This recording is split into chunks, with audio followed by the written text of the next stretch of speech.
अस्सलाम वालेकुम दोस्तों, फ़खर ज़मान पर बॉल टेम्परिंग के इल्ज़ामात पर एक चीज़ सामने आई है जो कल टेक्निकल कमेटी ने एक समाअत की थी। उस समाअत के बीच में एक बात आई, वो बात मैं आपको जब बताऊँगा, आप सर पकड़ के बैठ जाएँगे कि पाकिस्तान क्रिकेट के मामला चल कैसे रहे हैं। मैं जब सुना था, जब मुझे पता लगा रात को, मैं बहुत हैरान हुआ। मैंने कहा यार ये पाकिस्तान क्रिकेट में हो क्या रहा है? और विद प्रूफ ये बात सामने आई है। एक होता है ना, ऐसी मुँह से बात निकल गई, खत्म हो गई।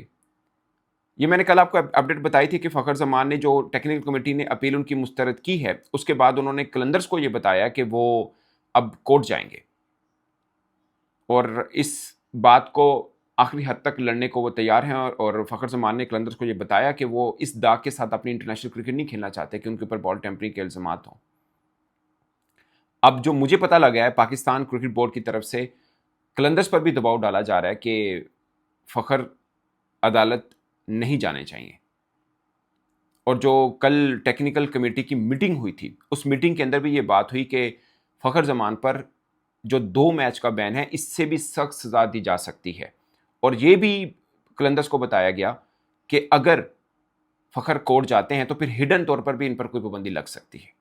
सो मामला कुछ इस तरह से है जो चल रहा है। अब मैं आपको बताता हूँ कि कल टेक्निकल कमेटी के अंदर बात हुई क्या है। टेक्निकल कमेटी में अब फ़खर ज़मान थे, शहीन शाह अफरीदी थे और जो ऑनर हैं लाहौर कलंदर के और मैनेजर हैं समीर राना साहब। ये तीन लोग थे, वहाँ से 3 लोग जो टेक्निकल कमेटी के मेंबर पाकिस्तान क्रिकेट बोर्ड ने बना रखे हैं उसमें। उसमें टेक्स्ट मैसेज दिखाया गया। ये दिसंबर 2025 के टेक्स्ट मैसेज थे जो फ़खर ज़मान ने पाकिस्तान क्रिकेट बोर्ड के एक हाई ऑफिशियल को किए हुए थे। अब बात गौर से सुनिएगा। दिसंबर 2025 यानी कितने 3-4 माह पहले की बात है, जब आईएलटी चल रही थी। ये उस दौरान का टेक्स्ट था। अब जाहिर है ये जो बॉल टेम्परिंग का मामला हुआ, ये तो 3 दिन पहले की बात है। मगर फ़खर ज़मान ने पाकिस्तान क्रिकेट बोर्ड के बड़े को एक टेक्स्ट किया हुआ था, वो दिसंबर 2025 का यानी 3 माह पहले का था। वो टेक्स्ट क्या था, वो बड़ी ख़ास बात है। और इस बात के बावजूद भी टेक्निकल कमेटी ने अपील मुस्तरद की। मेरे लिए हैरानकुन बात है। वो बात क्या थी? अच्छा, मैं आपको कल भी बताया, मैं आज भी बता रहा हूँ कि टेक्निकल कमेटी में एक साहब ने बड़ा रेज़िस्ट किया और बोला कि ये जो एविडेंस दिखाए जा रहे हैं फ़खर के ज़मान, ये कंक्रीट एविडेंस नहीं है। इस बुनियाद के ऊपर आप पाबंदी नहीं, मतलब हमें लगानी चाहिए। ये टेक्निकल कमेटी के एक बंदे ने कहा कि इस एक एविडेंस के बुनियाद के ऊपर नहीं होनी चाहिए। अब वो क्या टेक्स्ट क्या था?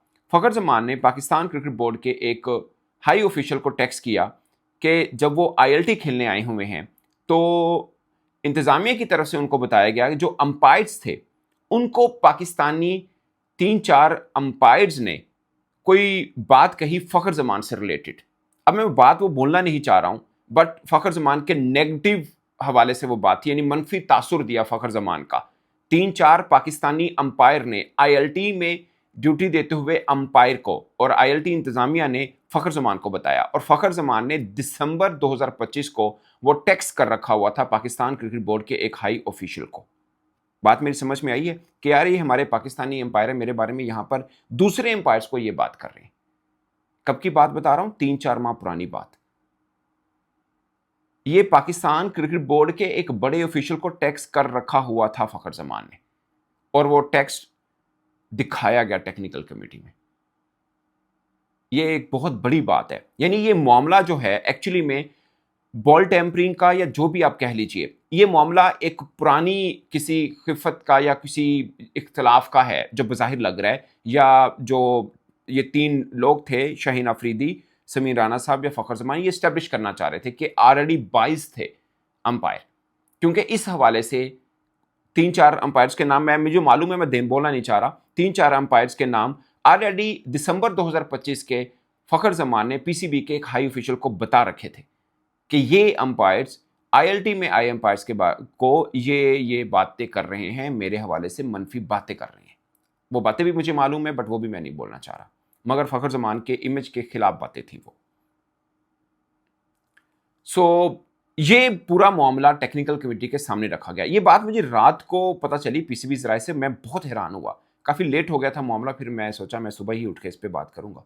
ये बड़ी एक हैरानकुन बात है कि आप पाकिस्तान के एक प्राइम क्रिकेटर, मैं आपको एक छोटी-सी एग्ज़ाम्पल देता हूँ दोस्तों, ये बात गौर से सुनिएगा। मैं अक्सर मोस्टली जगहों पे इस बात को कोट करता हूँ। उस्मान तारिक पाकिस्तान के मिस्ट्री स्पिनर हैं। उस्मान तारिक 3 लीग खेल चुके हुए हैं। आईएलटी भी खेले हुए हैं, कैरिबियन भी खेले खेले हैं, शायद टी10 भी खेले हैं। मतलब 2-3 लीग्स वो खेले हुए हैं। वो वर्ल्ड कप खेले हुए हैं, इंटरनेशनल टी20 खेल चुके हुए हैं। किसी एक जगह पे वो रिपोर्ट हुए, किसी एक जगह पे उस्मान तारिक नहीं हुए। 2 बार हुए, कहां पे? पाकिस्तान सुपर लीग में। है ना इंटरेस्ट की बात कि आपकी अपनी लीग है, आपकी अपनी एक लीग है। अभी मैं एक छोटी सी एग्जांपल देता हूं। आईपीएल में एक ओवरसीज क्रिकेटर है, स्पिनर है, चले मैं बात भी बता देता हूं। वो स्पिनर है, वो ठीक ठाक किस्म की चेकिंग करता है, मगर वो इंटरनेशनल अपनी वो बहुत अच्छा क्रिकेटर है। एक्चुअली में ऑलराउंडर ही समझ लें आप उनको। ओवरसीज है, इंडियन नहीं है, ओवरसीज है। आईपीएल में खेलता है, अभी भी खेल रहा है। वो अपने देश की तरफ से नहीं खेलता इतनी अच्छी परफॉर्मेंस के बावजूद, क्योंकि उसको पता है इंटरनेशनल खेलूंगा मैं, रिपोर्ट हो सकता हूं। मगर वो आईपीएल खेल रहा है, कभी किसी अंपायर ने इसको रिपोर्ट नहीं किया।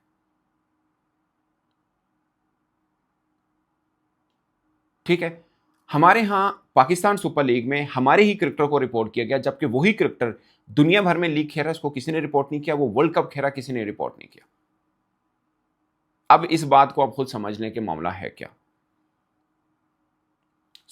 ये कुछ बातें हैं जो मुझे जब पता चलती हैं, इसी हवाले से मुझे 2-3 चीज़ों और का भी पता है, बट वो वक्त आने पर मैं इसके ऊपर भी बात ज़रूर करूँगा कि पाकिस्तान क्रिकेट बोर्ड का इस पूरे केस के ऊपर बिहेवियर क्या रहा।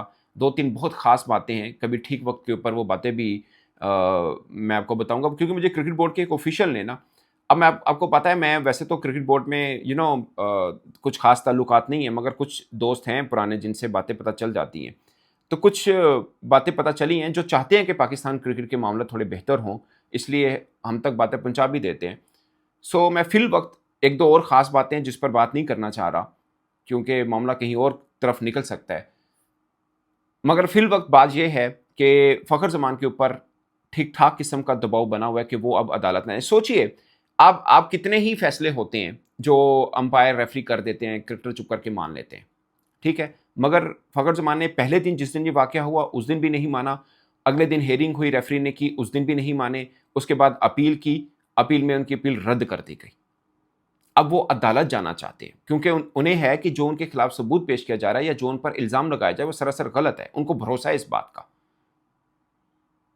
और ये 2.5 सेकंड की वीडियो जो आप क्लिप देख रहे हैं टीवी पे, यूट्यूब पे, फेसबुक पे, जहां पर भी आपको नजर आता है, एग्जैक्टली वही एक क्लिप है जिसकी बुनियाद पर फ़खर ज़मान के ऊपर बॉल टेम्परिंग का इल्ज़ाम लगा और उनको सजा दी गई।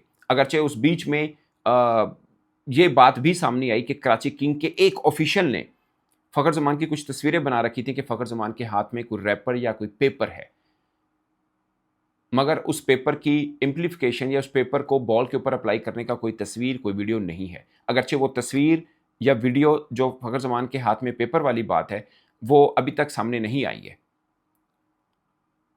मगर कराची किंग के बंदे ने ये धमकी दी फ़खर को कि हम ये तस्वीरें भी कर देंगे। उन्होंने कहा, भाई साहब आप कीजिए, क्यों नहीं करते हैं आप करें, कि हम ये तस्वीरें पब्लिक करेंगे। बिल्कुल कब करें आप, क्यों नहीं करते हैं आप, कीजिए पब्लिक। पाकिस्तान क्रिकेट के मामला जहाँ पर आप पहुँचे हुए हैं कि एक फ्रेंचाइज का ऑफिशियल दूसरे पाकिस्तान के एक प्रीमियर बैटर को थ्रेट कर रहे हैं इस तरह से। और ये कोई छोटी बात नहीं है, बड़ी बात है। क्योंकि जब ये तस्वीरें दिखाई गई तो फ़खर ने उस पर भी रिप्लाई किया और उन्होंने बताया कि ये रैपर था जो ग्राउंड के अंदर वैसे ही उठ के आया था, वो फील्डिंग कर रहे थे, उन्होंने उठा के उस तरफ को फेंका। अच्छा, मज़े की बात है, वो तस्वीर भी उस तरफ की है जहाँ पर कराची किंग का वो डगआउट है, उस तरफ की तस्वीर है। तो उन्होंने बोला कि मैं वो रैपर इनके कराची के डगआउट के पास फेंकूंगा फिर, और अगर वो रैपर मेरे हाथ में था, क्या रैपर को मैंने बॉल के ऊपर यूज़ किया या बॉल उस वक्त मेरे हाथ में थी या नहीं थी। ये कुछ चीज़ें जो हैं ये अपडेट हैं। 2-3 और बहुत ख़ास बातें जो मैं ठीक टाइम पर इंशाल्लाह बताऊंगा। मगर ये सिचुएशन जो आपको लग रही है ना बॉल टेम्परिंग की, ये कहानी कुछ और है। और ये मामला जहाँ पे आप समझ रहे हैं कि रुक गया, ये मामला यहाँ पे रुकने वाला नहीं है। ये बात बहुत दूर तक जाएगी, ये बात मेरी आप याद रखिएगा। अभी सोचिए, कहानी शुरू हुई है, ये ख़त्म कैसे होगी ये भी आपको वक्त बताएगा। इस पर दोस्तों आप अपनी राय कमेंट की सूरत में जरूर बताइएगा। मेरी तरफ से इतना ही, इजाज़त दीजिए, अल्लाह ने के